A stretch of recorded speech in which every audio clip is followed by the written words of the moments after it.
Greetings, friends, and welcome back to another episode of Dreamscapes. Today we have our friend Seth from the good old US of A. No further details necessary, just a random person. I will talk to anybody. You don't have to be plugging a book or have a product you're selling.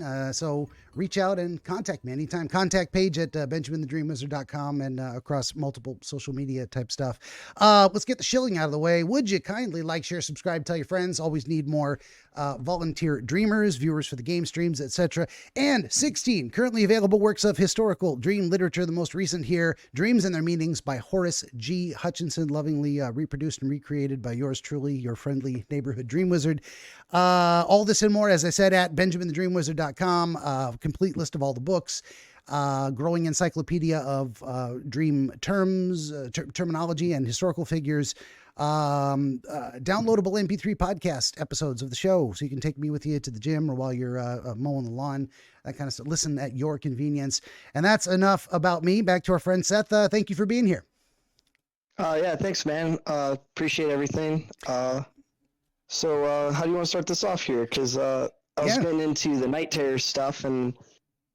Yeah, and that's one thing for folks out there. You know, this is I tell people a lot of stuff, and actually, I didn't tell you this.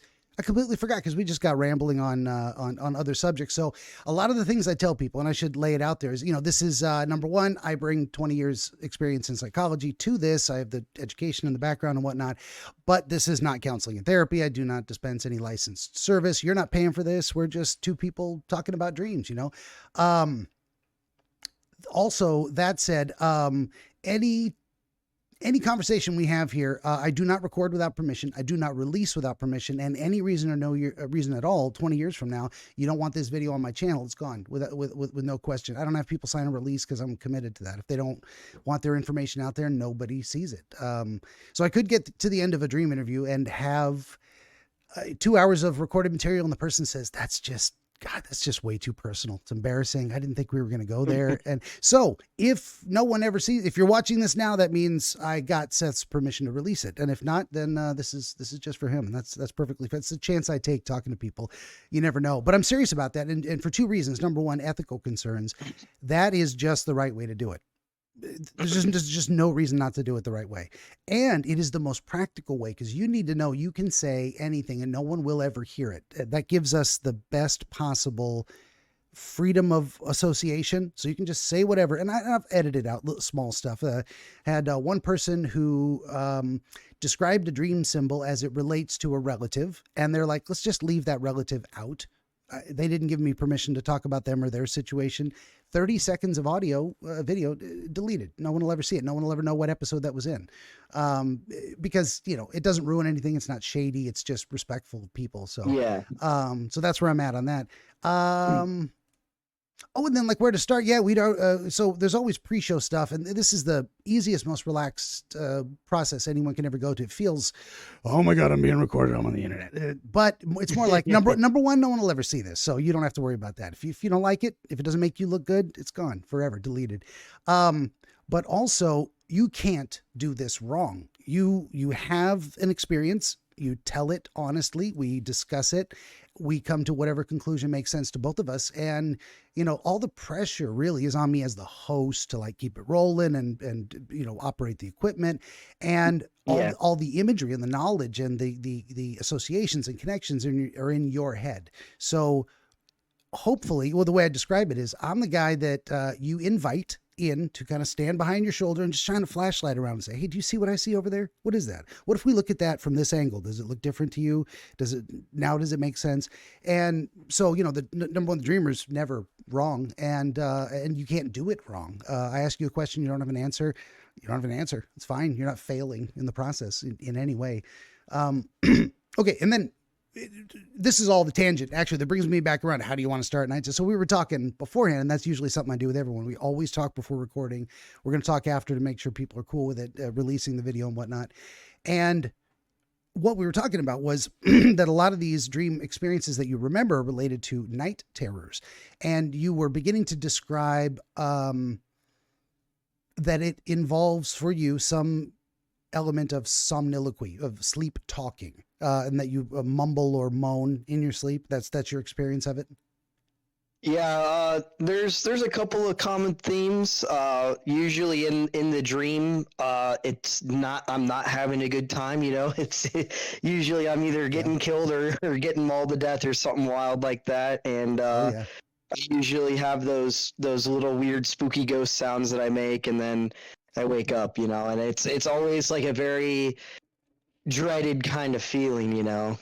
For sure. Yeah. So that we were going to get into, and I wanted to save this for the discussion because it's fascinating, of course, to me, and I hope to my audience. But some people describe, and they have in the past. Okay, historically, there's been an attempt made over time to uh, differentiate different types of dream experiences. Not only what does it mean to dream, but also what are different, typical dreams, typical dream experiences.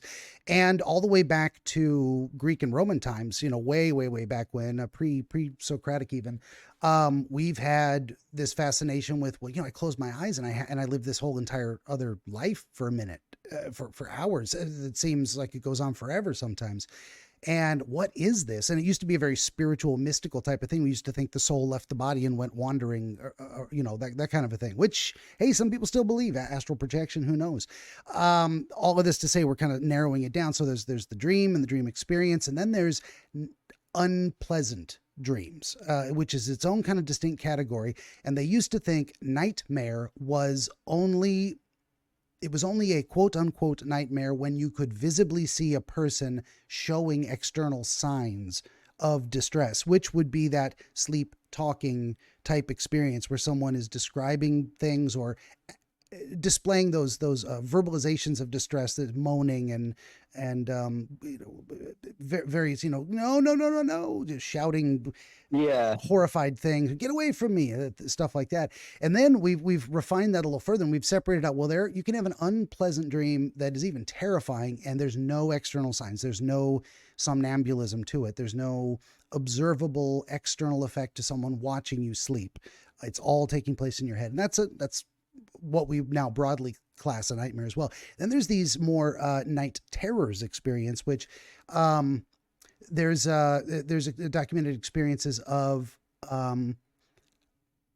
say a brother sleeping in a bunk bed with and on the top bunk, a younger brother, and the younger brother is having signs of distress, is sitting up in bed and crying, and when asked what the problem was, said, I need to go to the bathroom. And it's like, well, why are you sitting in bed and crying and not just going to the bathroom? So the older brother helps the younger brother get down safely, says, come on, I'll help you, and walks them to the bathroom. They go to the bathroom, they get back into bed and go back to sleep. And in the morning, no memory of the experience at all. The younger brother was never awake. It was a classical, in that sense, the very kind of iconic representation of a night terror where the person has this external appearance of being awake and interacting, and but no memory of it. They were completely sleepwalking at the time. So I don't know, now that I've explained all that, if that informs your experience, is that kind of similar to how you understand what night terror is when you use the term? Yeah. And I think I definitely fall in the category a little bit with the, I always have the external thing where I'm moaning. Sometimes I wake up in a cold sweat. Yeah, they kind of get intense sometimes. And I've had common themes through all of them. And the reason why I brought up Sasquatch is like, I've probably been killed by Sasquatch in my night terrors about 3 times. Wow. Okay. Interesting. And they all revolve around it getting it's like around dusk or it's dark. And that's kind of like how that works. Or it's a person and it's vague and I don't really get that many details. And they usually are always like stabbing me or something wild. But gotcha. The most recent one I had, which is the one that I was going to bring up because I can remember those details. Well, let's do that. Let's jump right into it. So what we do is you just tell me the dream experience, beginning to end, whatever it is, everything you remember, and then we'll go from there. So I'm ready. When you are. Yeah.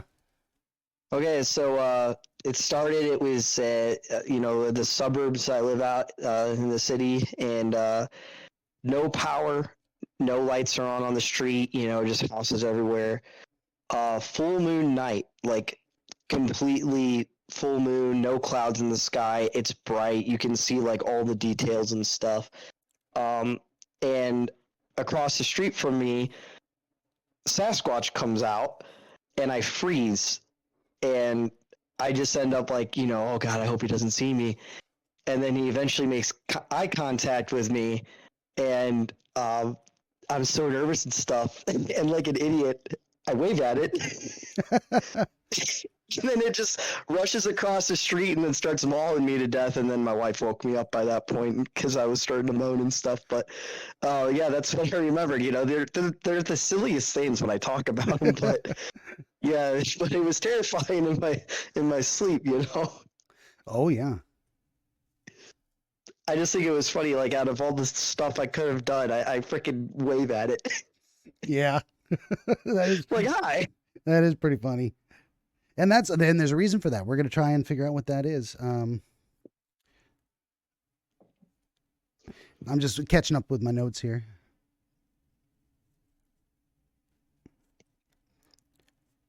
So for folks out there in the audience, it can be that simple, and that is very short. Okay. So just as an example, a recent episode, I don't know, maybe 3, 4, 5, 6 episodes ago, by the time this comes out, I had one gal who the entire dream experience was just the sensation of falling through a void. I mean, literally, that was the entire dream, and it went on for a period of time, but it stood out very strongly. And we just talked about it, and we got something interesting. So this is even more material than that, so we can definitely do so. It doesn't have to be long. A little 30 to 90-second description is fine. Some people go on for 10 minutes. They got a lot of details. I'm like, wow, and it takes me 3 pages to write it out. Yeah, they woke up and just wrote it down. Yeah, or their recall is just that strong. I mean, ironically, I'm the dream wizard that doesn't remember his dreams. I very infrequently even remember that I had a dream. And if anything lingers with me, it is so very few disconnected images, maybe a sensation. There's nothing to work with. There's just nothing there. And I'm like, it's been a long time since I had a dream that really stood out. And like, there was an experience to it that was connected that I could say something about. I don't know what changed, but it's been a good 25 years since I've had a dream I can remember. And they say you're a man that cannot lead people. You're a man that can lead to people the treasure that you cannot find. Oh, yeah, exactly. Oh, that's beautiful. Like that, And that's fine with me because I actually enjoy that treasure seeking process. And I don't need the treasure as much as I need it to be found, and you can have it. But I like that. It's the mystery solving thing. It's like, It sounds self-aggrandizing, but I kind of aspire to be a kind of Sherlockian figure where the game is afoot and it's all about the game. And it's not even about, and winning the game is solving the mystery, and the results are almost irrelevant. Like, what do I care how it turns out? I just want to know what it is, and we're going to find out. But on top of that, then there's my pro-social side of saying, I hope this is, and I think it is beneficial to you to understand these things better and find out why they happen and why that particular image in that way and that experience. And then hopefully it's a very insightful thing for people to understand about themselves. So we're gonna aim for that for you. I certainly hope so. So you're in the suburbs. In a city, there's no power, there's no lights, but a bright moon. Is this a recognizable specific place or just the general vague impression that you are in the suburbs? Yeah, like it's summertime, everything's green, and it's just those cookie cutter 1940, post World War II style homes, just that kind of stuff. Just your normal everyday suburb kind of things up north.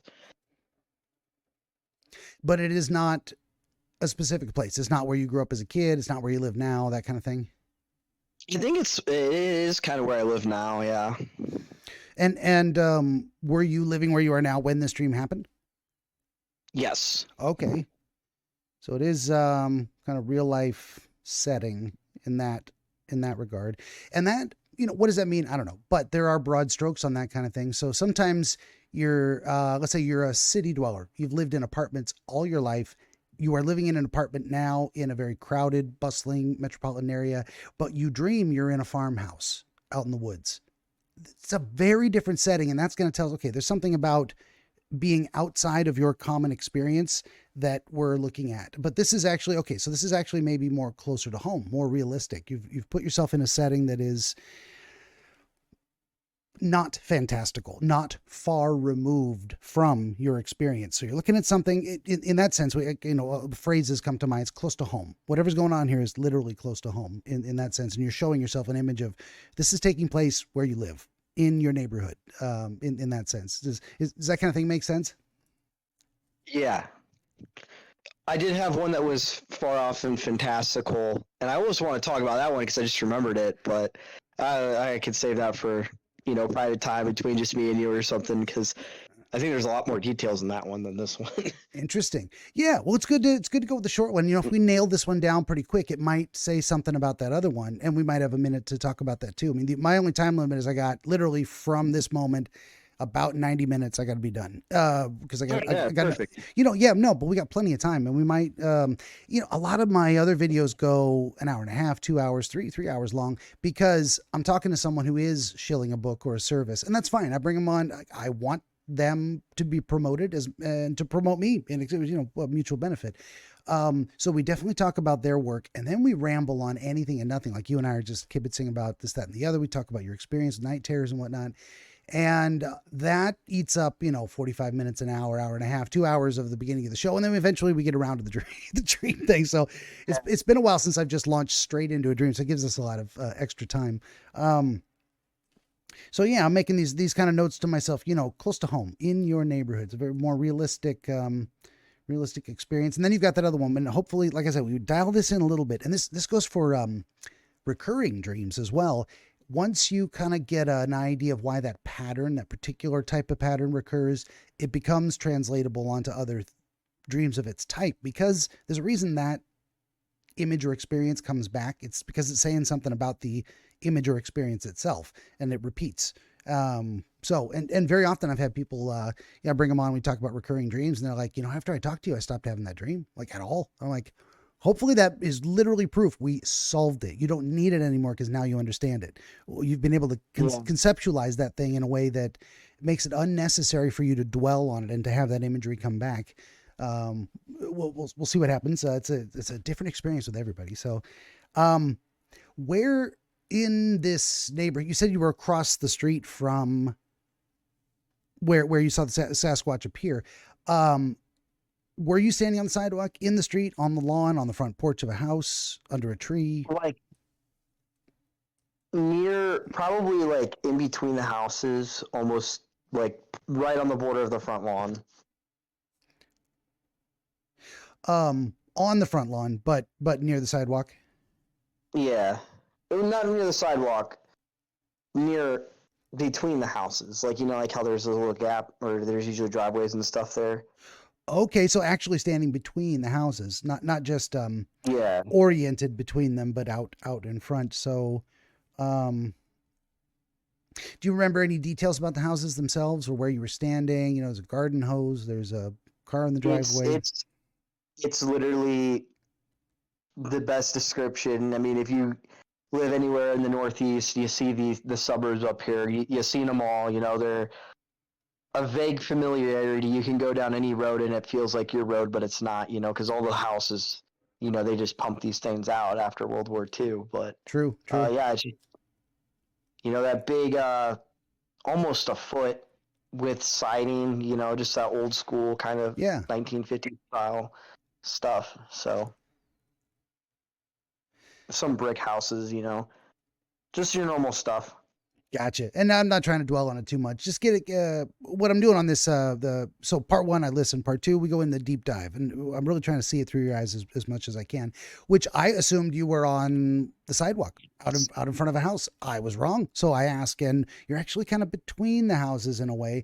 In the alleyway, literally between the houses, or actually a little bit out front.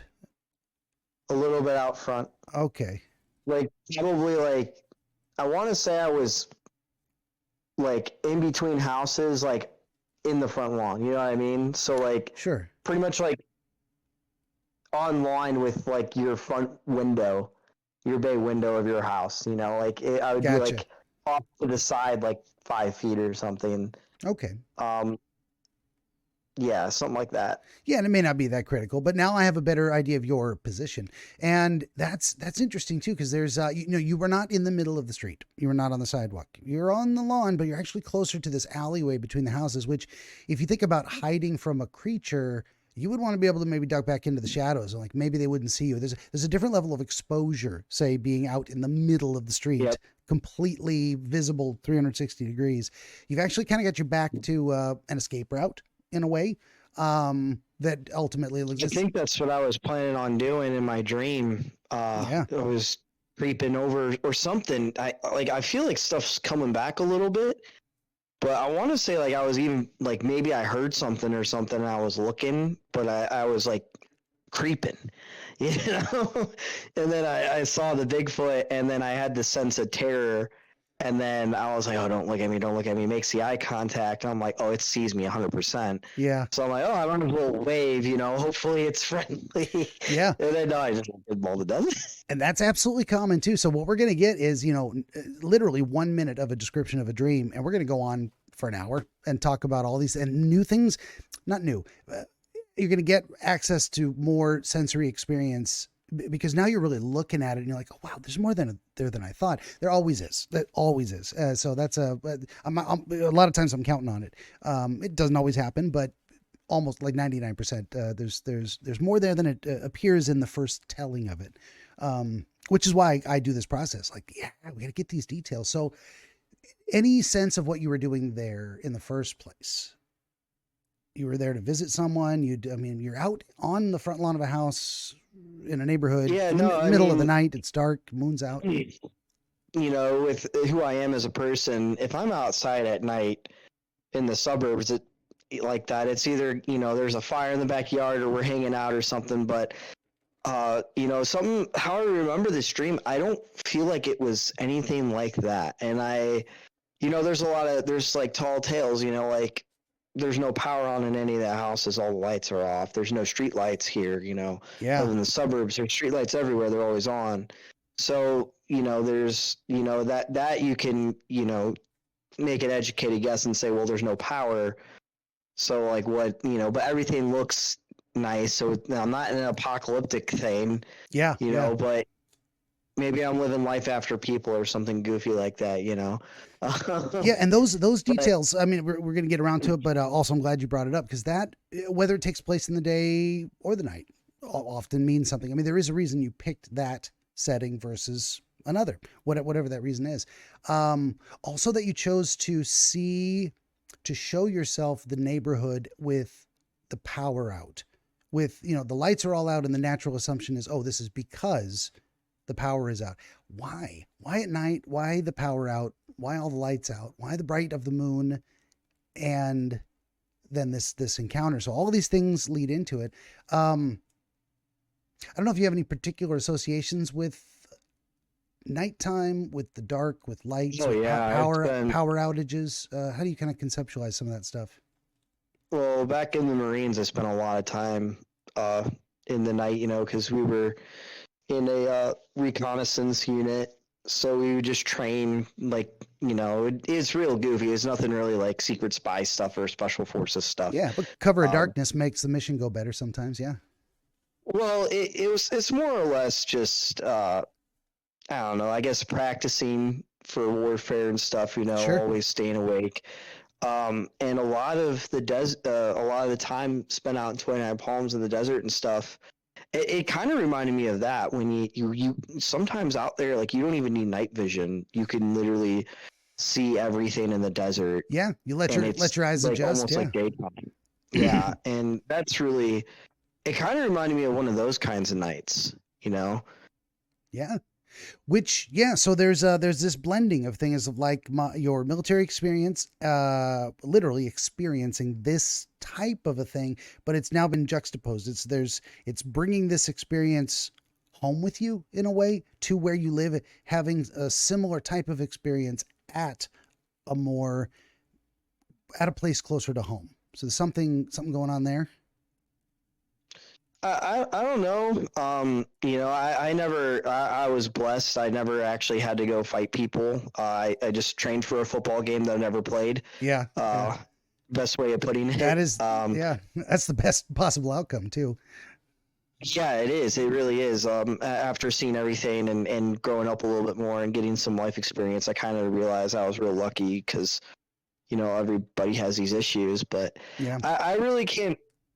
I don't know, like, if I can really explain how that works, like why it was those settings. I don't know. I can't really tell you. It's just when you usually when you think of that experience, now that you kind of brought it back to mind, like, oh, it's kind of like when I was out in the desert training in the nighttime, and I could see very crisply. Does that bring any thoughts to mind or emotional connections for you? Like what occurs to you when you imagine being back in that experience? Nothing much. I actually really liked it out there at night. It was very nice. So you could see a lot of stars. It wasn't really bad. I always liked it better than the daytime because, out there it gets to, like, you're in Death Valley, you can get to 120 degrees there, no problem. Oh yeah. And then nighttime it just drops and it's like really comfort. It's like nice, it's cool and you're not dying and it's a good time. I just watch movies or whatever's downloaded on my phone while I'm on watch. And you're not supposed to do that, but a person legally distinct from yourself and no longer subject to the military code of justice may have done something similar. Yeah, everyone has, right? They've done worse things than that. So, all right. Well, so and this is unique to you, and that's why it's unique to everyone. Someone else may have had a very different experience of it. So you're describing something generally pleasant.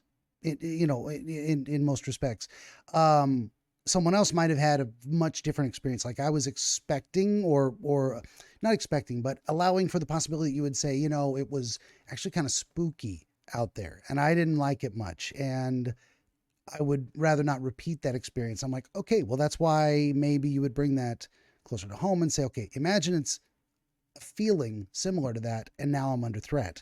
But it's actually the opposite. It's rather a pleasant experience that's been perhaps ruined by suddenly you've got this danger popping up. So it's a very different type of thing. And then why power outage? I don't know. I can't explain that. All I can tell you is like, that's what I'm guessing from looking back on it right now. Sure. I think vaguely, I want to say I was looking for something and then I stumbled upon the Bigfoot, but I can't really, I don't want to like misremember or bring in something that I'm just now saying, Yeah.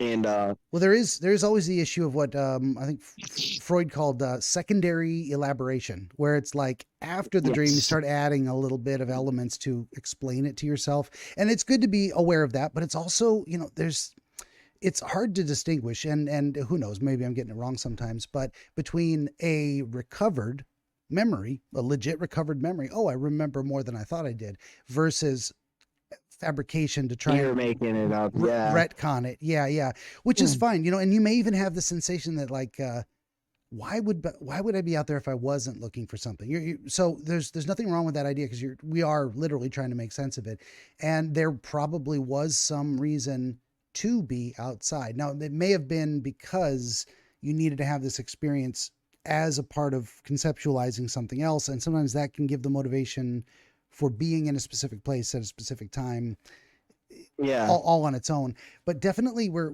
looking at these, and it's funny for me to say, I ask questions and people feel like they're on the spot, like, why the power? And sometimes I'm saying it out loud to myself because I'm trying to say, what if I start throwing out suggestions? What would I suggest as a reason for that? And it is, that was my suggestion pretty much. Yeah. But just trying to describe what I remember the details, there was no lights. So obviously, you have a city, there's going to be street lights and there's no street lights. Yeah. Also, another thing that you could kind of go into is like, well, when people aren't around, like during the lockdowns, they were saying there was coyotes and mountain lions in, California just walking on the streets because people weren't around. Yeah. And maybe it has something to do with that a little bit, Yeah. I was going to ask what the time frame of this. How long ago was this stream? Oh, it was probably a few months ago. I can't really recall. That's fine. But it I wasn't. want to say It last wasn't. summer. But it wasn't 3 years ago. I can't really remember. No, it wasn't. It was like last year or something like that. Okay, last summer. That's good to know. Just kind of also cue your mind a bit to now in the background percolating will be, what was I doing last summer when this happened? And you don't have to have an answer right now because you haven't found it yet, but it's in there somewhere. Most of this stuff does relate to real world experiences in some way, whether it's processing a recent experience or processing ongoing confusion or the attempt to conceptualize patterns. And so we show ourselves these thought experiments. What if I'm in this kind of a situation that's similar to this thing I'm trying to understand? Now let me look at what might happen. What do I think might happen? So the power out. So we could, if nothing's coming to mind, it could be that the power out thing is just to really enhance the absence of lights, is to enhance the whole moon glow identity with the desert, past desert experience. So it might be like, it's imagining that kind of a generally pleasant, enjoyable-ish experience. Everything's kind of pretty. It's well lit. You can see good. You don't have the fear of the hidden darkness. Anything could jump out at me type of thing. You can see it. It's just a kind of chill place to be. And then this rather chill experience happening in a suburban setting, which you would think would be additionally safe. You're not in the deep dark woods where Bigfoot lives. What's Bigfoot doing in the damn suburbs? But suddenly this danger represented by the Bigfoot iconography has found you. It has come to you where you live at a otherwise generally pleasant setting. Does that kind of feeling right? Yeah, and maybe because I was thinking about this while you were describing that, maybe it has something to do with, because you're training to always look for stuff, and you're just scanning the desert for nothing, and nothing's out there, and I don't know, your gunner, your platoon sergeant or corporal is usually just making you do it, and I think maybe that's where that comes from. Maybe I was looking for something, and then this stream is like, oh, well, you're looking for something, here it is. Maybe it's like in a way kind of describing that, I guess. And that's why I feel like the terror and the dread and stuff. Yeah, that's the other thing I was going to ask is like before you saw the Bigfoot, you already had an uneasy feeling? Oh yeah. Yeah. Like not before Bigfoot saw me. As soon as I saw Bigfoot, I was like, oh shit, it's about to go down. Okay. Like I knew it was not a good thing. Yeah. And that's actually fantastic to separate those two. So you were not already previously uneasy in what should have been a pleasant setting. You were actually enjoying maybe the pleasantness, or at least you were neutral. You were calm. Everything was fine. This isn't bad. This isn't unusual. I have no reason to be distressed by anything. Wait a minute, shit, there's a problem. And you see it, and now there's a threat. So then that is good to say, I was writing this down too as well, this idea of, so part of you conceptualizing this experience is an ongoing attention, a situational awareness in a way. It's like it's part of your job to be on guard in that sense. You're not doing guard duty necessarily, or maybe they called it that, but you weren't.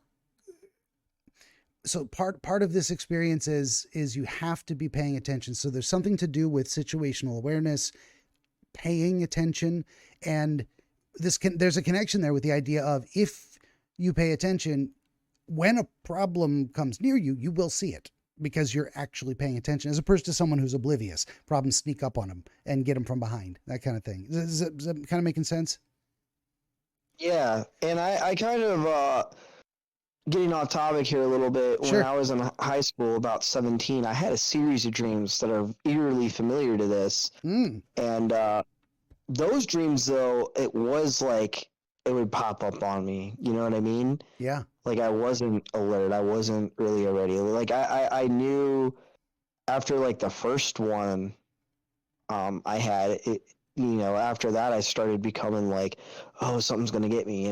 But uh, no, this one I was just I was pre-alert, like you were saying. Yeah, Yeah. like I knew I was already looking. Yeah, there's something in there of so we're dialing it in a little bit. That's where we go. We go from these, okay, we just got these vague images. What the hell's going on? We're dialing it in a little bit. There's something going on here with the concept of merely being aware, paying attention is not itself entirely sufficient to solve all problems. Just the first step is acknowledging a problem is there. The second step is doing something about the problem in a successful manner that resolves the problem. So there's some, I don't know if when I say it like that, if it's like, merely being aware is not sufficient to solve the problem. Does anything come to mind? I don't know. It's weird because like in real life, like um, I believe in like preparedness and stuff. So it's Sure. like I know in real life if that situation was to happen, I probably would have had a gun on me, and Yeah. Bigfoot probably would be a carpet. It, Fair enough. Yeah. like I don't know why. Like I'm like in all of my dreams, I'm defenseless. It's really weird.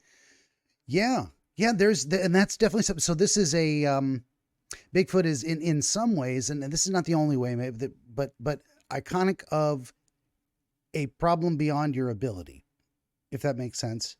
There's Huh. something about this image that's crystallized in your mind. It's like whenever you're considering a problem you can't handle, it's Bigfoot that just kills you, because that's kind of the conceptual nature of, and a lot of people, conceive that in different ways. Someone might say, it's a uh, creepy doll creature maybe coming out from under their Ugh. bed, because that brings back I've had one of those nightmares yeah, too. because that brings back childhood memories of being helpless.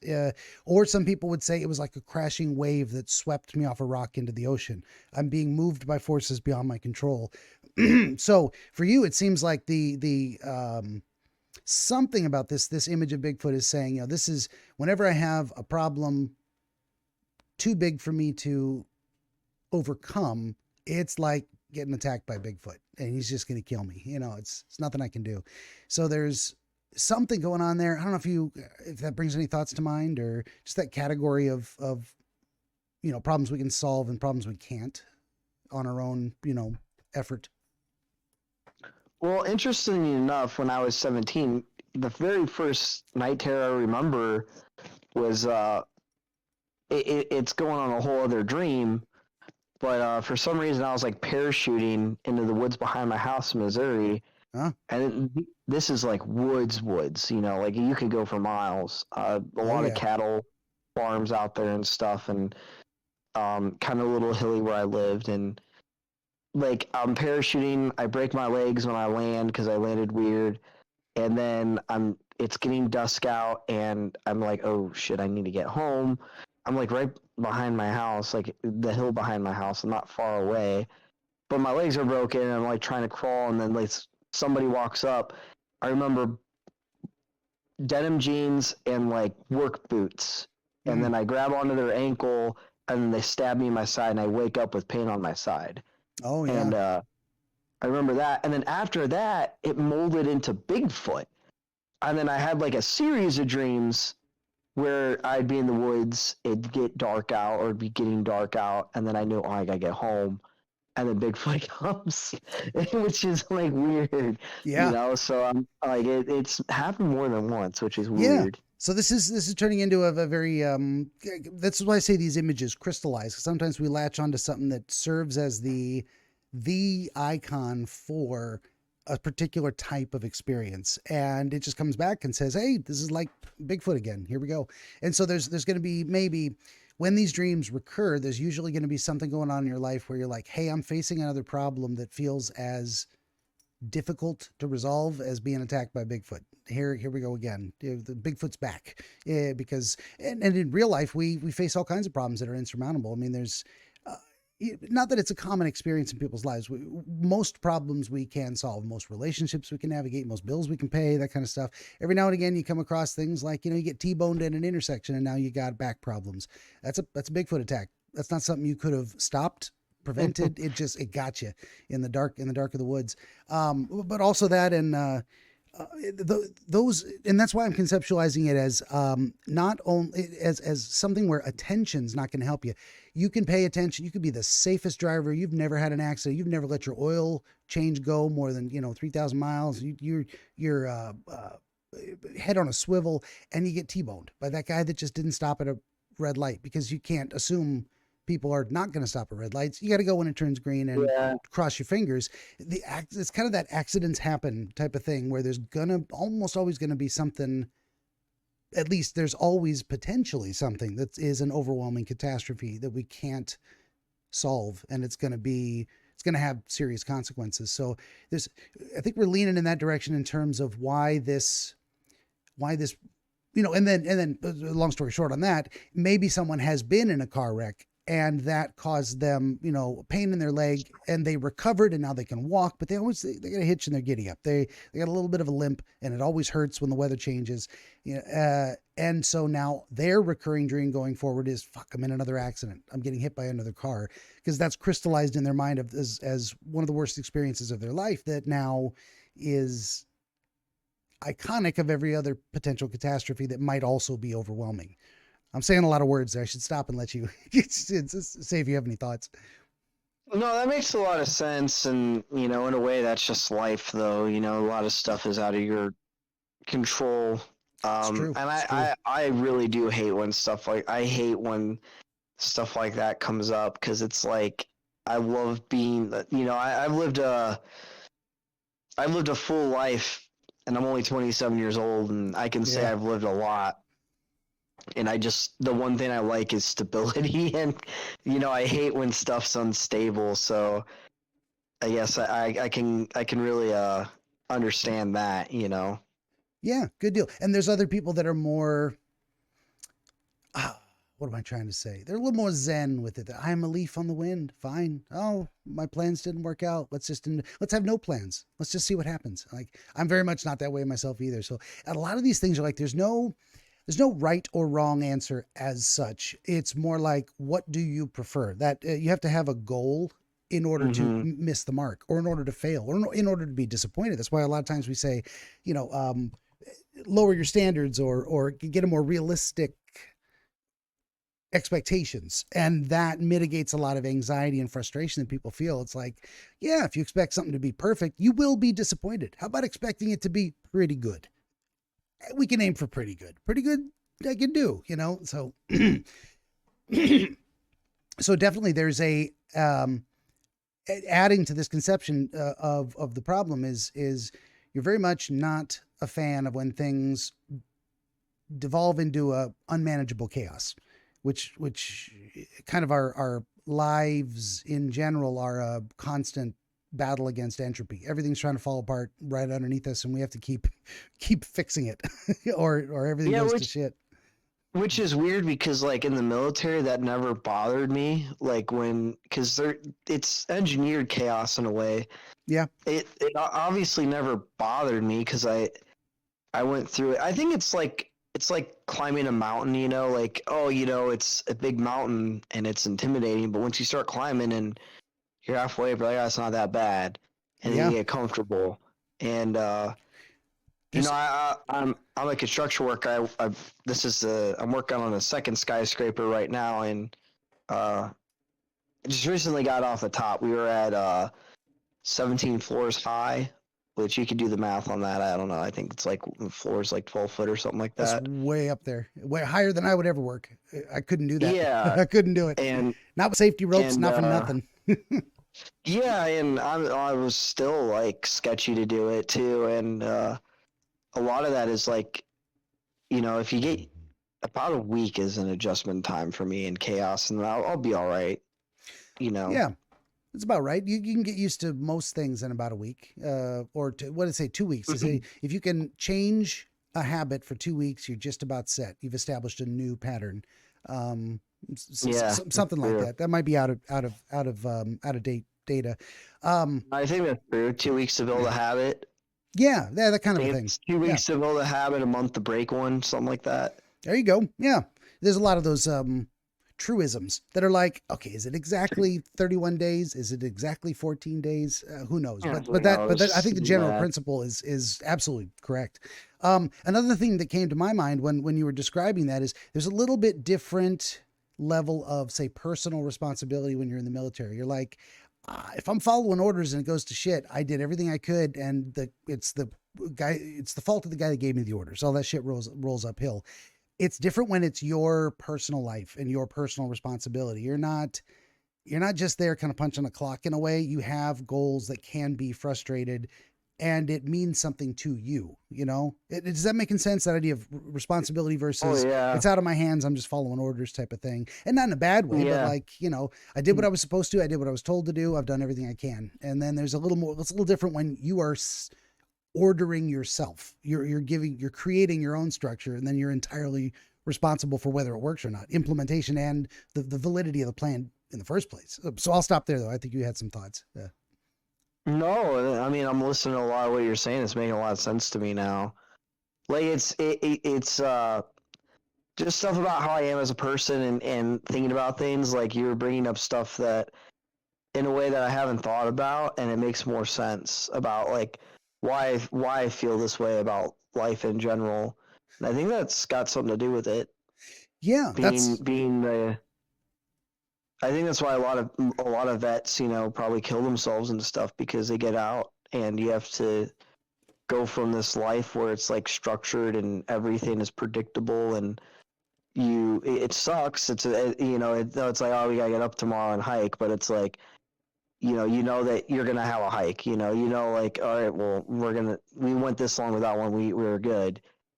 And in a weird way, people are like, well, that life seems hard, and going from being in the military to going to construction, I honestly think it saved my life. I probably would have killed myself because it's just like similar chaos, predictable building, but yeah. When a job's over, you get laid off, or when the economy goes to crap, you don't have work, and then now you're in that situation. I think that's what I'm scared of. Maybe I'm scared of just unpredictable life stuff happening. Yeah, I think so. And that's, I love it too. Your phrasing on these different things, like that's actually what we're doing with the whole dream interpretation thing. Is I gotta fix this. I keep trying to fix this and it keeps falling down. I'm gonna get this up near my face. We're actually looking at, okay, back that up and we'll give some context. This is the reason why I believe dream dictionaries are not valid, is because you can't look at, you can't go to, B for Bigfoot and it means the same thing for every person. There's just no way. And so water in a dream, what does it mean? I don't know. What does it mean to you? So we got to talk about you. We talk about your life and your experience and how you understand these things and how it felt when you were in a particular place, but then also your kind of train of logic on these things.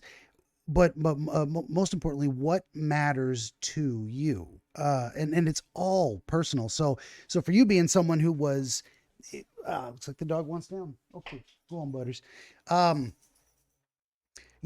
being able to reflect accurately and honestly and without, and not that you should be ashamed of anything, but a lot of people are not comfortable with their own feelings and their assessment. So you're looking at, well, there's things I liked about being in the military and things I like about being out. And to be able to honestly say it was a comfort in a way, it felt right to have this structure provided for me, and now I am providing my own structure, and it's a unique challenge. And that's why I was going with that level of responsibility thing. It's like, if you're following someone else's structure, hey, the decision's made, I just got to do it, no worries, and it's not on me if it fails. And the other side is, this is all on me. I have to I got to know what I want, I got to know how to get it, I got to do it right, and I got to hope shit doesn't happen that's going to jack it all beyond my control. Well, that's terrifying in a lot of ways. I mean, if you just sit and think about how overwhelming that is, and most people don't think about it. So what they're getting is like, this is just life, man. Like, why are you making a big deal? I'm like, well, if you think about it, it's kind of a big deal, to be responsible for yourself. So Yeah, so how do we relate this back to what you're going through? So you've got this you've got a memory going on that's like it's saying, okay, it's like when you were in the military. It's night, it's the bright of the moon, you can see very clearly, but now you're home. You're out of that setting. But there's a context that's similar. There's a connection between the two of like this is like this but distinctly different, and they overlap. And suddenly a overwhelming problem appears, and at that moment the anxiety ramps up, like, oh shit, here we go again, another potential disaster that's probably going to get me. And you go into more of a stealth mode. You're like, oh shit, can I hide? You have that thought for a moment. Yeah, that's that's exactly what happened. Like I'm like, oh shit, can I hide? And then I was waiting, and then Bigfoot's scanning and like looking, and I'm like, oh shit, if he sees me, I'm fucked. Like thinking like that's exactly what I thought. And then his eyes meet my eyes, and I'm like, oh hell. So I just I don't know why. Hoping that it's like, well, I can't do anything. I guess all I can do is just wave and hope for the best. Yeah. No, and so you actually had a whole conceptual moment there of the idea of you're just going about your day, kind of doing your thing. There's a process to problems finding you, as if they were animated creatures that had a will of their own.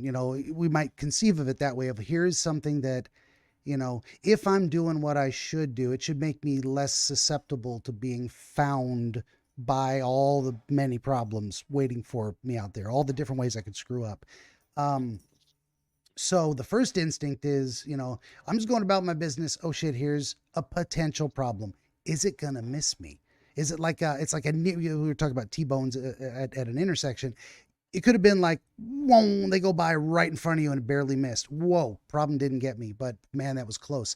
And so your first instinct is, okay, can I hide from this problem? Can I make myself less visible? Is there any way I can avoid having to confront the problem or deal with the problem because I do something smart and stay off the problem's radar and stay out of the arena with the problem? And what you've shown yourself is, in this instance, you're like, okay, first instinct, hide from the problem in a way, or stay away from it so that I don't have to confront it. And you say, nah, it found me. And what is that going to be like when it does? And that is a very interesting reaction. It's scanning around. There's that moment of hope where maybe it's going to miss me. Ah, it saw me, shit. And you wave and smile, or just like, how would you? I want to say I smile because like every time I look back on it, like I laugh, like it's funny to me. You know what I mean? Like, Yeah. why did I do that? I just thought it was so weird. Like, why did you wave at it? Like, why did you? I almost want to say I smiled, like a big goofy open mouth smile, like hey, Yeah. So, any strong recollection of the manner of the wave? Because there's like the what Jim Carrey Truman Show. Hey neighbors, he's got his whole arm over his head. Yeah, Forrest Gump. See Lieutenant Dan, and he's waving like a goofball. That's exactly what I feel like that's exactly what it reminds me of when he's standing on the dock and he's like waving at him. Okay. You know what I mean? It's exactly like that. Okay. No, and that's what I'm getting towards as well. So there's a lot of different ways you can wave. You can be like, we do the head wave, nod, what's up, but there. No, this was like a hand moving, like animated wave. Like, yeah. Well, and at that point, it's an interesting thing to do because it seems goofy, but you're like, he saw you. You're not going to wave gently, slowly, one little hand gesture, and he's going to stop seeing you. He already saw you. So there's no way out of that. You've been seen. So you give a very kind of goofy animated gesture of I'd say a friendly. I mean, you're trying to be free, trying to make friends with the problem. Friendly. Yeah. And there's a lot of validity to that in terms of making friends with a problem. In general, what am I trying to say here? Sometimes we got to make friends with the problem in order to deal with it. We got to say, look, this is happening. It doesn't help me to be angry about this? And sometimes it does, but let's say a given situation, anger is not going to solve this. Let's put that off the table. I don't need the motivation. I already got the motivation. Anger is useless. Being resentful towards the problem, being,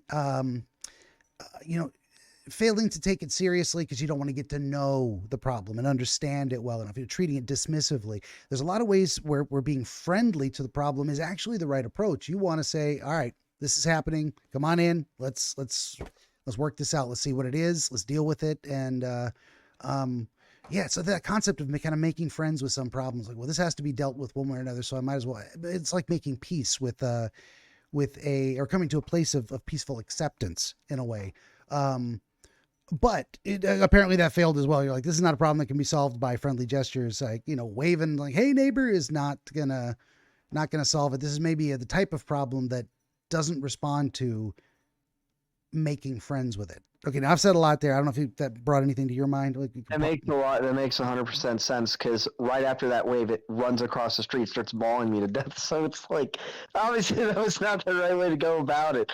Yeah. But I'm thinking, it's Bigfoot. Like it's going to catch you. It's going to be stronger than you. It's going to see you at night. It's something that lives in the woods. Yeah. Like it's not. It's in tone with itself. It knows how to see. It probably knows how to move around at night. It could probably identify someone like you standing perfectly still with a full moon, full moon, everything like that. You're screwed. This is something that there's not anything you can really do. So like why try at that point if like you're going to get mauled to death? And that's why I'm like, why did I wave that? Yeah. And because I know like, running, you're not going to run from it. Like it'd be like running away from a grizzly bear on flat ground. Like you're screwed. Peanut butter, no barking. Come here. So he wants me to throw his toy. It is not time for that right now. Come here. Benjamin the Dream Wizard wants to help you pierce the veil of night and shine the light of understanding upon the mystery of dreams. Every episode of his Dreamscapes program features real dreamers gifted with rare insight into their nocturnal visions. New Dreamscapes episodes appear every week on YouTube, Rumble, Odyssey, and other video hosting platforms, as well as free audiobooks highlighting the psychological principles which inform our dream experience and much, much more. To join the wizard as a guest, reach out across more than a dozen social media platforms and through the contact page at benjaminthedreamwizard.com, where you will also find the wizard's growing catalog of historical dream literature available on Amazon, featuring the wisdom and wonder of exploration into the world of dreams over the past 2,000 years. That's Benjamin the Dream Wizard on YouTube and at benjaminthedreamwizard.com. All right, you did everything you need to do? Yeah, I'm ready. And you're back? Good deal. So where were we? I probably should not have been listening to a podcast while I was out there. Probably should have just been letting my thoughts percolate. Now I'm like, and anyway, that's okay. That also, there was a wasp, and so I got the wasp spray, and then I found another. I killed like 8 wasps, and one of them was building the nest. Two of them.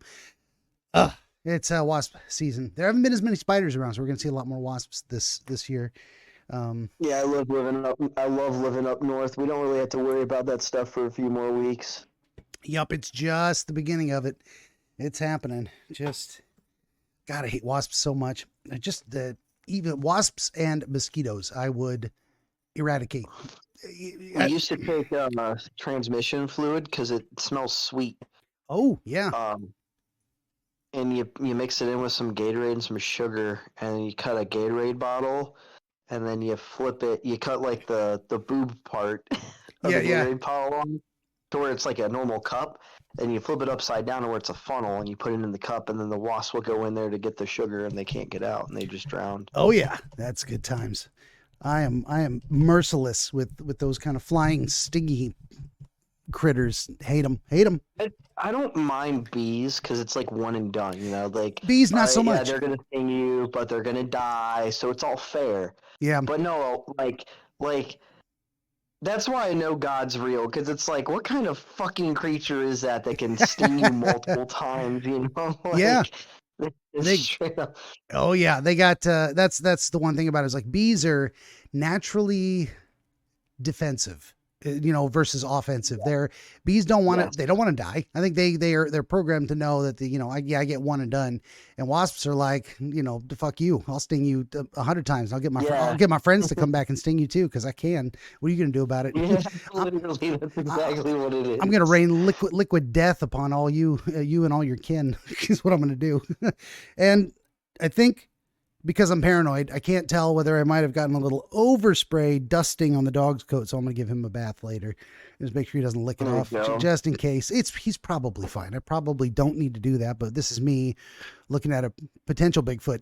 Like, yeah, rushing Yeah, the. you can't worry. You can't worry about that. I mean, you gotta take that stuff seriously, because Yeah.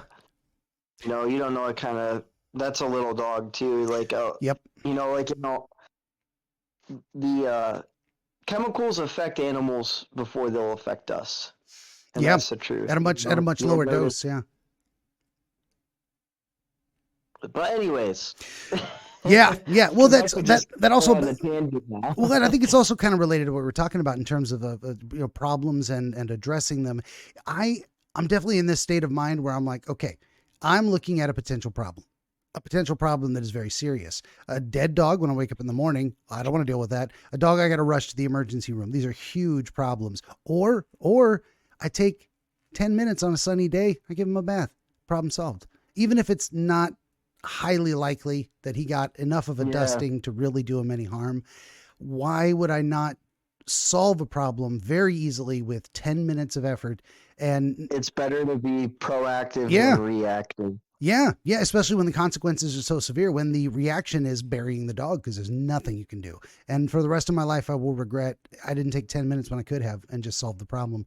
So this is problem solving. This is like looking at what's realistic and what's possible. And sometimes we conceptualize things like that are, catastrophes, that are disasters, that are things so above and beyond that there's nothing we can do. The problem finds us as if it were an alive thing with a will, and beeline, bam, we're in it. And problems can feel like natural disasters feel like that. I mean, we personify or anthropomorphize tornadoes. It's like it came straight from my house. Well, it did. That's what it looked like. It went over there, and then it went over there, and then it went right towards me. Now, we would also say, oh, the tornado missed me, as if it had a will, as if it were it's something alive that could control itself. And we do tend to conceive of things like that because it seems that way in nature. It seems like nature targets us, or it doesn't in its own way, even if it doesn't actually have a consciousness, as far as we can tell. But so that's what we're getting to with this idea of the Bigfoot thing and conceptualizing problems. And I'm trying to get my head back into that space as well. So, and then you did like you tried to make friends with it in a way of like, hey, what if I just embrace it in a way?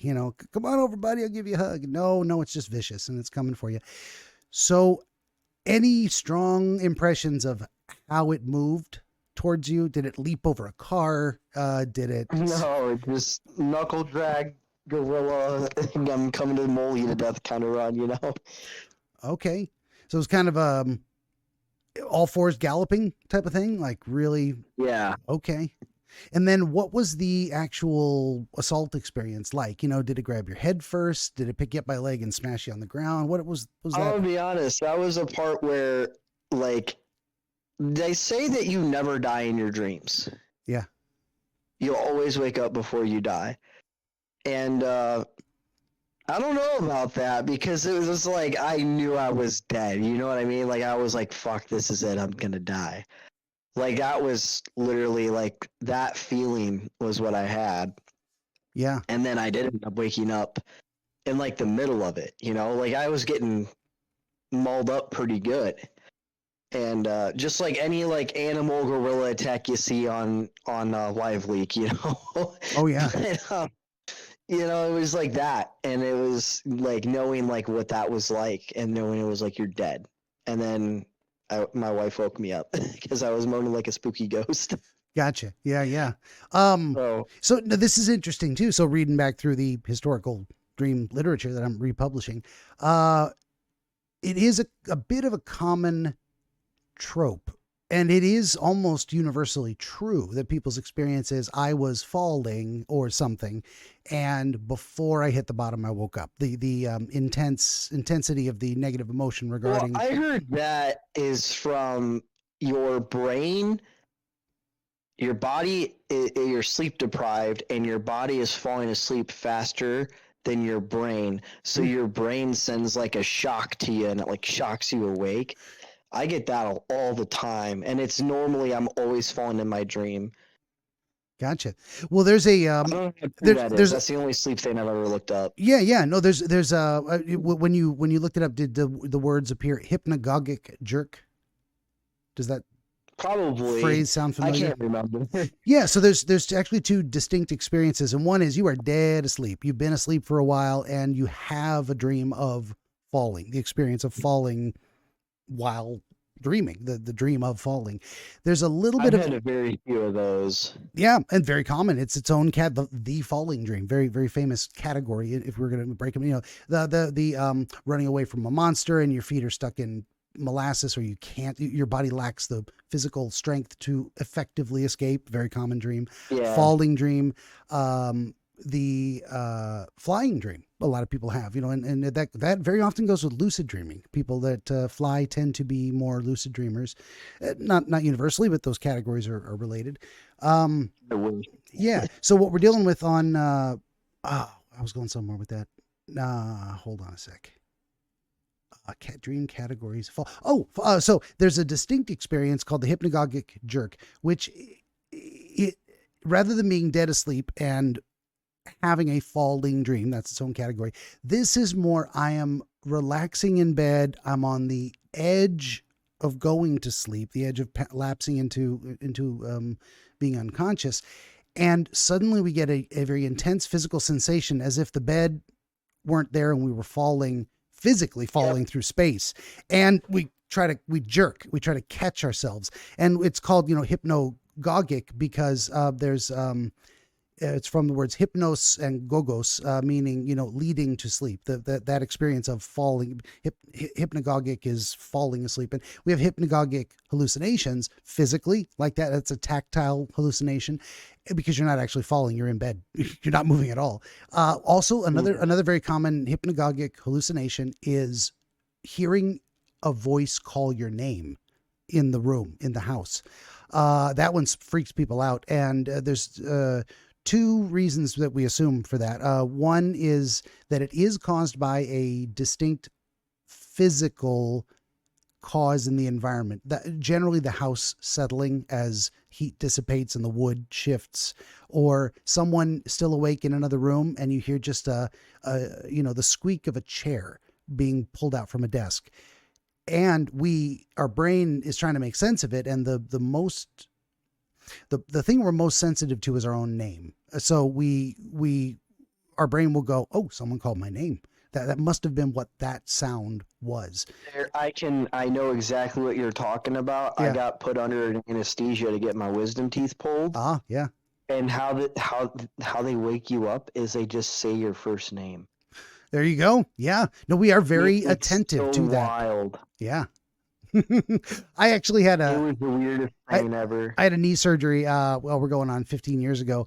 Torn meniscus from an old high school wrestling injury, and I woke up, and the first thing I realized was there's something in my mouth. So, I reach up and pulled the tube out. And the lady sitting next to the bed, who was supposed to be monitoring, she couldn't have done anything anyway. But that's what they're there for, to keep an eye on us as we're coming out of anesthesia, to make sure we don't roll out of bed and smash our face, anything. It happened so quickly, she couldn't stop it. And she said, "Oh, you're not supposed to do that." And I'm holding it in my hand. I said, "Should I put it back?" She's like, "No, you can't do that either." I extubated myself from the post-surgical, breathing tube. That was pretty funny. Long story short on that. I was always get a kick out of that. Just by, I acted so quickly. I'm like, I want this thing out of my mouth. what is this? And she's like, you can't do that. I asked, should I put it back? No, you shouldn't. 'Cause well, of course, not aware and awake enough to know what the hell was going on.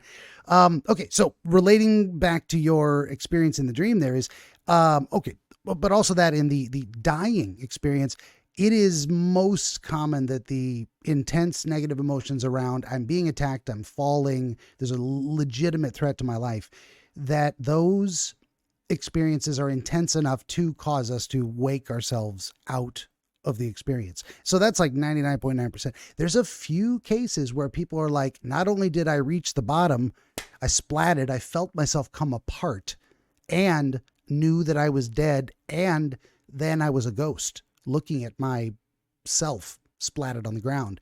That has also been documented as an experience. So it isn't always that we never die in our dreams, but that, it's a very rare occurrence that a death is completed in a dream. So it actually sounds like for you, you're in that 99.9% where this was a fatal experience. You were going to die, but then you got awakened before you could see what happened.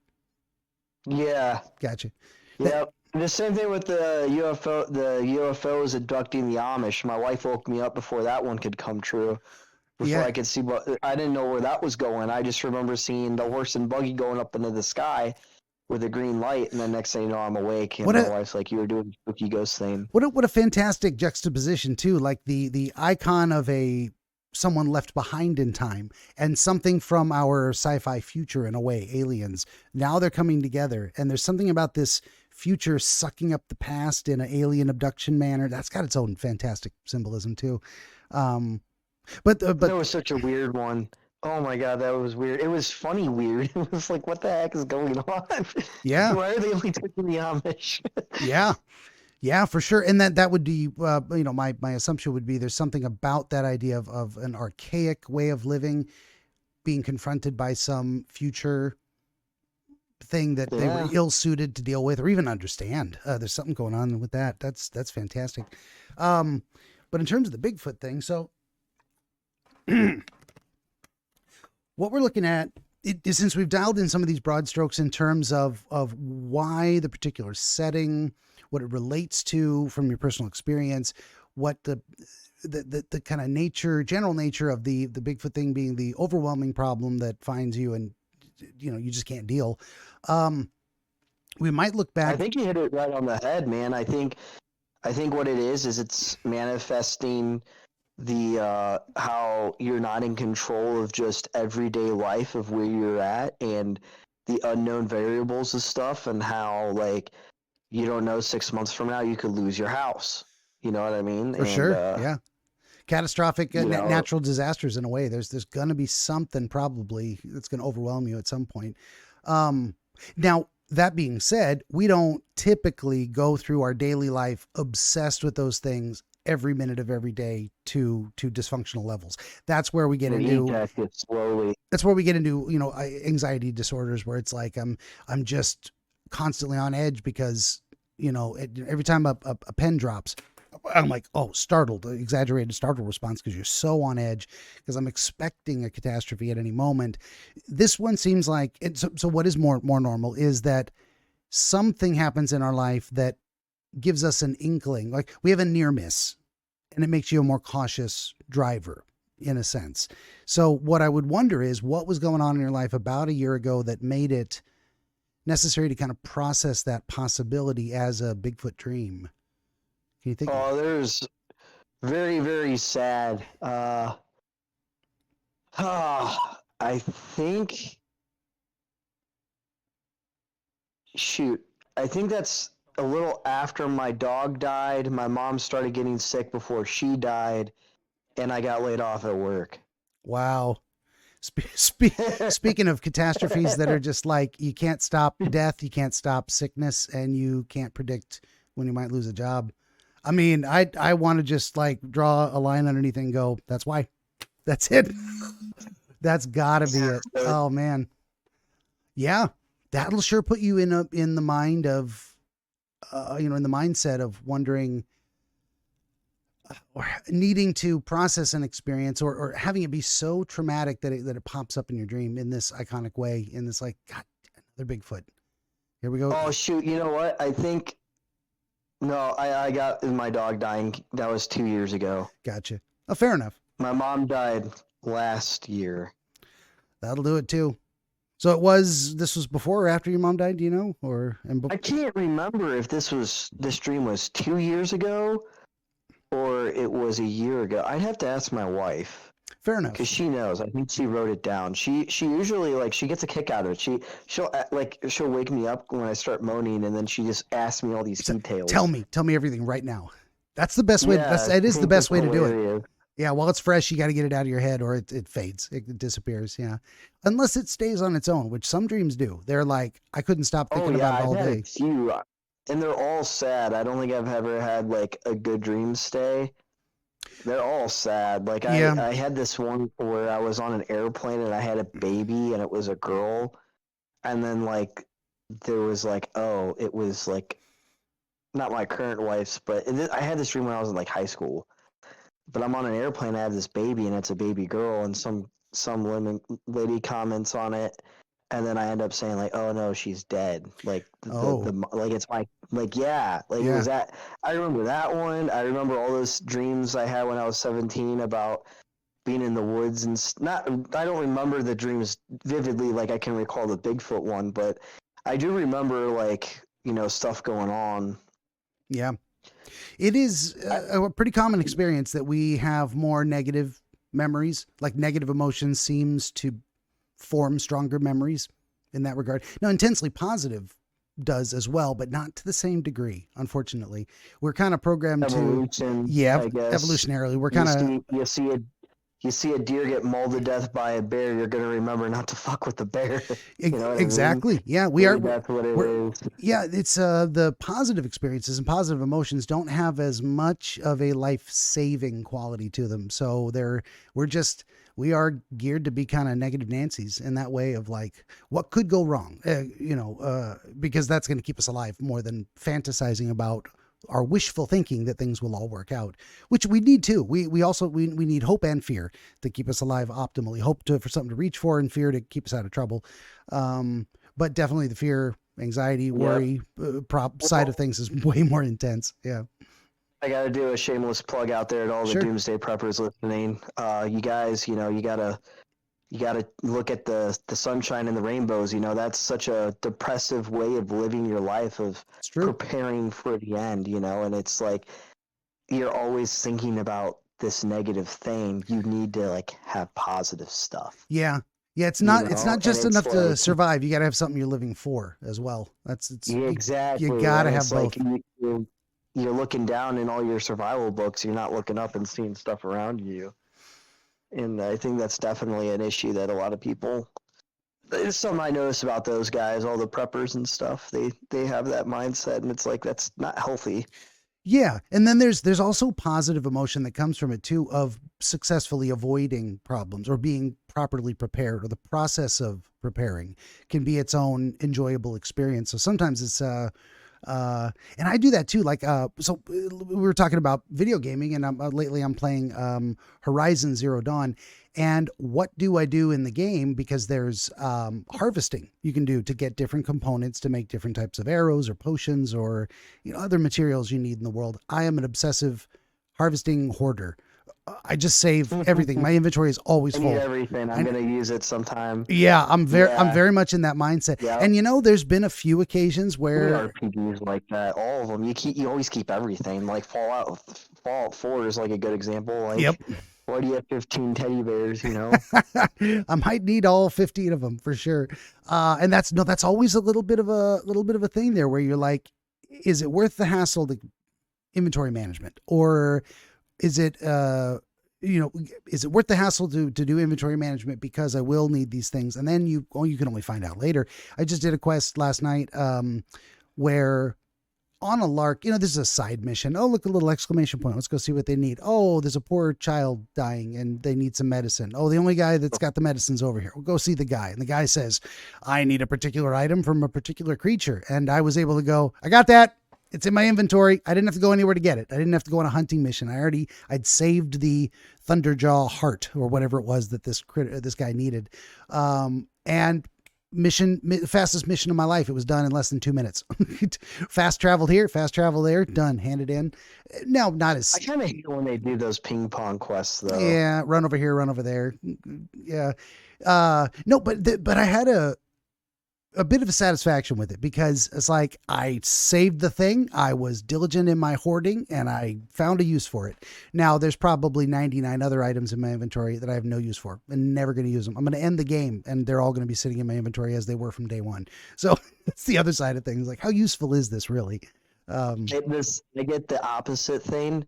What I like to do, especially with like Fallout or Skyrim and stuff, is to beat story stuff before they issue it to you. Like, there's a few games you can do that where they'll go like, well, in Skyrim they'll do it. Yeah. When you go in, if you on your way to Whiterun, if you go to Bleak Falls Barrow and get the stone and then go to Whiterun and then talk to that guy, he's like, you already got it. And there's like this whole different dialogue where he's like, wow, you're a different person than I thought you were.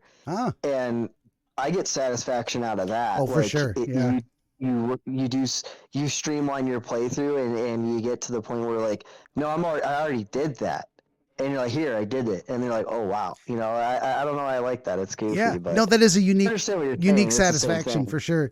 Yeah. And then the idea of, well, you go, you're going to buy a new suit of armor or whatever. And the guy's like, oh, but I need one special component. And you're like, got it on the way. That's why I like looking up some quests online. It's like, I don't mind playing games that are 4 or 5 years old. The puzzles have all been solved and I can just go, show me on the map. I want to go get this thing done. I don't want to run all over for hours looking for something when I could just, someone's already been there and done that. So sometimes I like the discovery and the mystery and problem solving. And sometimes I'm like, this is a big map. I could look anywhere. Where the hell is this thing? You know, and basically what it is I'm either going to find the person that already did it and take their advice. Fair enough. Stand on the shoulders of giants, get it done. Or it's just never going to happen. I'm not going to spend that much time and effort discovering everything for myself for the first time as if it's never been done before. Maybe go ahead. Well, it's, you want to be in that sweet spot right in the middle where you're prepared and you have stuff like, you know, during COVID-19, you had a gun.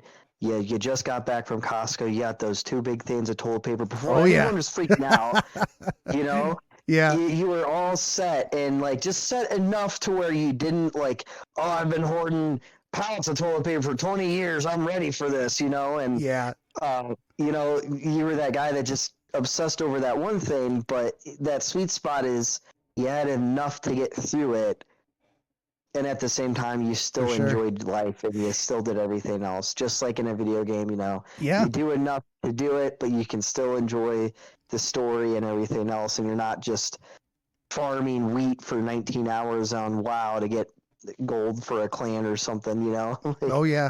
Well, this is an interesting bit of synchronicity because I was actually arguing with another guy on Discord in another server about the risk management, I would say, is the broad category. There are some people who are like, no risk is too great. And there are some people way over on the other side, or the polar extremes are, you know, no risk is too great and any risk is too much.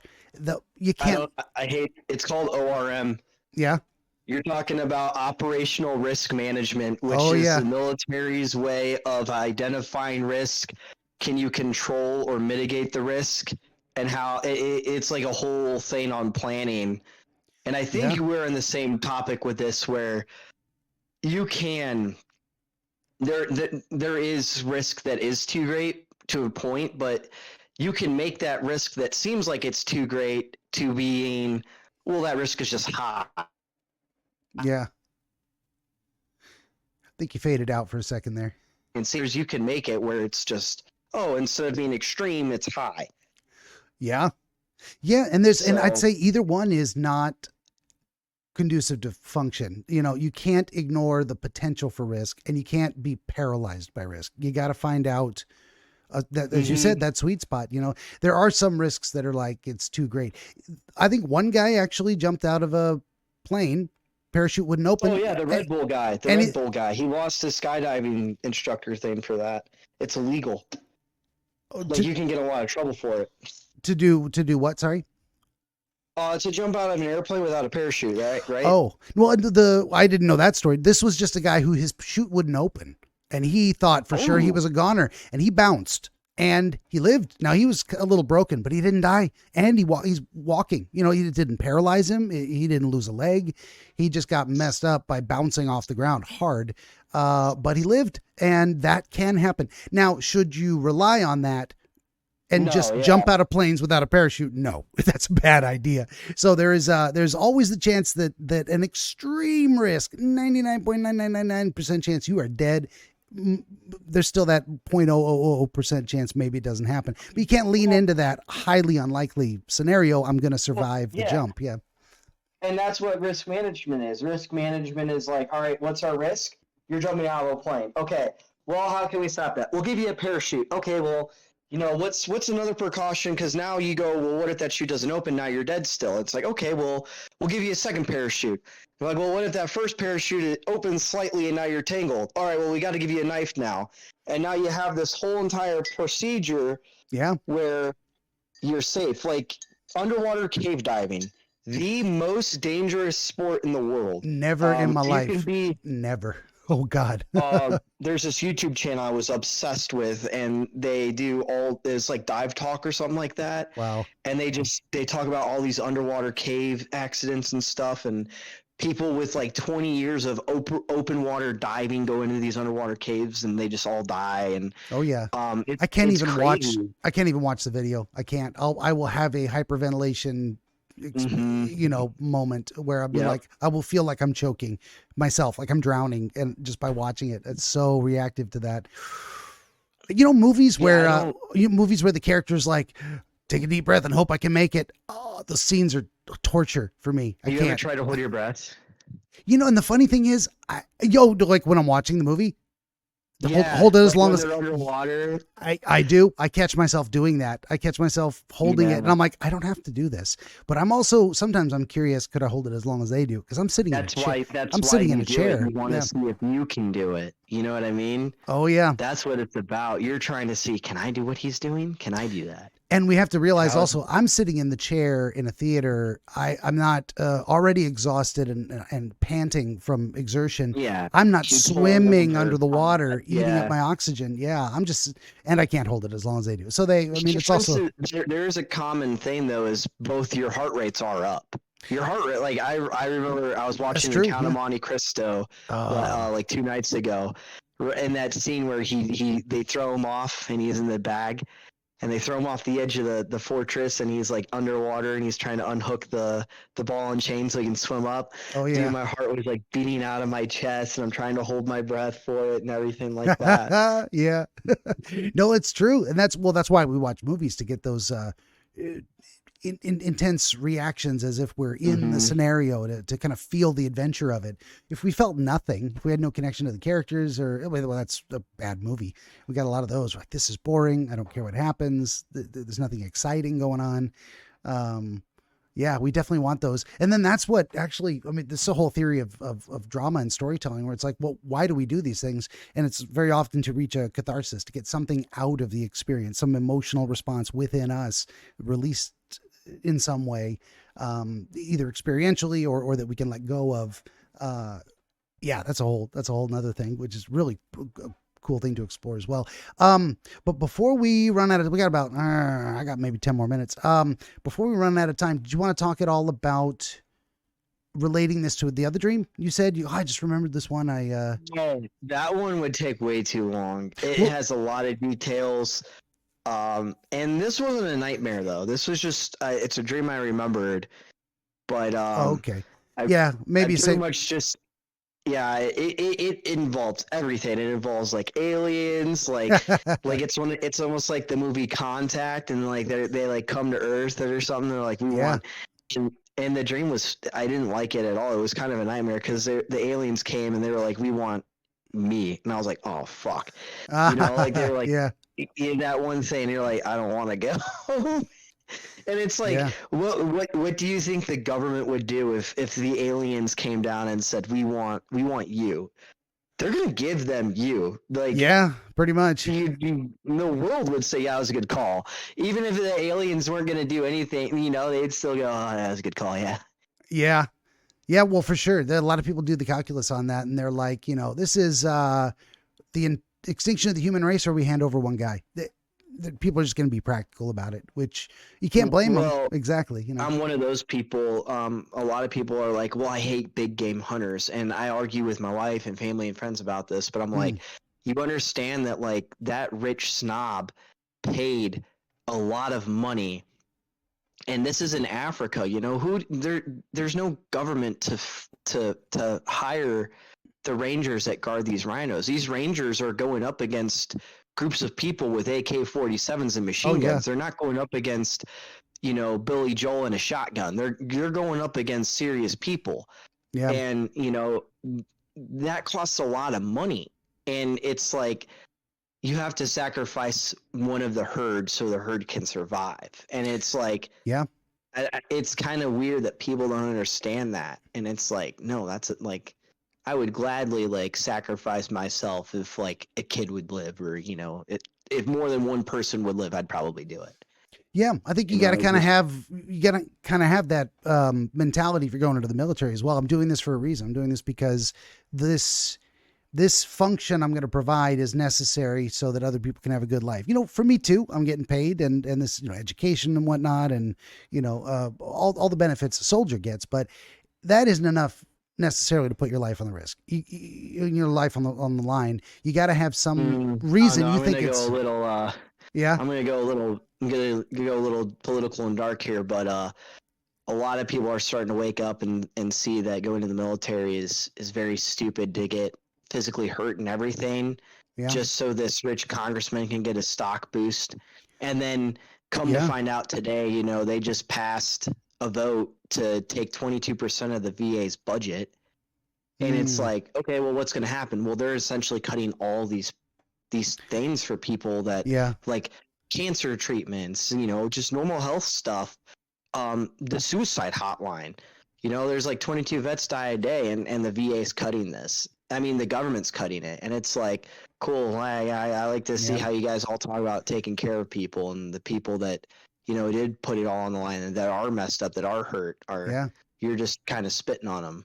Well, we do have some rather messed up priorities.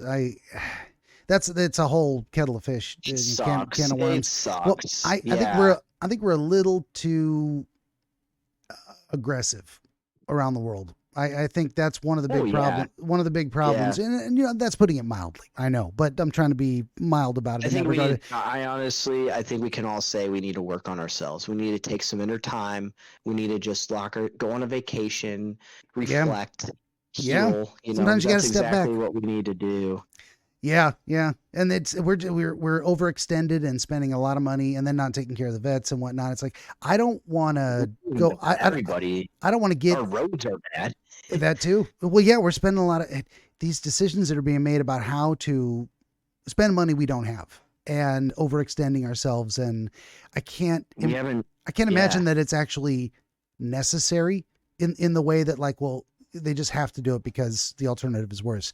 I do think there's a lot of people stealing the silver from the Titanic as it goes down and getting into the lifeboats and leaving us holding the bag, But like, think about it. Like, what if we just stopped? What if, like, everyone's hovering their hands over the nuclear launch button, that red button? What if we were the people that go, you know what? We don't care. We're done. Yep. It's not worth it. It's over with. We don't care anymore. Do it. Press the button. We don't care. Kill us all. It's fine. Yeah. Do you think, like, stop playing the game? You're just, That was a message from that movie back in the War Games back in the 80s with Matthew Broderick. I knew exactly. Yeah. This game's not fun. Interesting strategy. The only way to win is not to play the game. Is that Space Odyssey? That's Shall we play a game? Shall we play a game? Yeah. Okay, but we're gonna wrap it up here, and I gotta get going. Dark ending. No, that's perfectly fine. These are serious issues, and it all fits the theme. I think that's what you start getting on a certain topic, and there's a lot to explore around these things. And it seems like if someone said, "Hey Ben, write an article about problem solving," and go, I wouldn't have anywhere near this much to say about it, because it takes a conversation to kind of pull it all out. So that's I think these are always fascinating. I never regret going on tangents with folks. But okay. Speaking of which, who is this? This has been our friend Seth from the US of A, and he's just a regular guy like you and me. So I'll talk to anybody, you know that. And if you would kindly, once again, like, share, subscribe, tell your friends. Always need more volunteer dreamers. 16 works of historical dream literature, the most recent here in my hand, and you can see it's actually, look at this thing. It's kind of thick. It's 353 pages. These are not small. These are not small books. Dreams and Their Meanings by Horace G. Hutchinson, one of 16 currently available works. You can find all this and more at benjaminthedreamwizard.com. And that's about it for me. I'm just going to say, Seth, good talk. Thank you for being here. Great talk, man. Thank you. Good deal. Have a good one. Yep. And everybody out there, thanks for listening.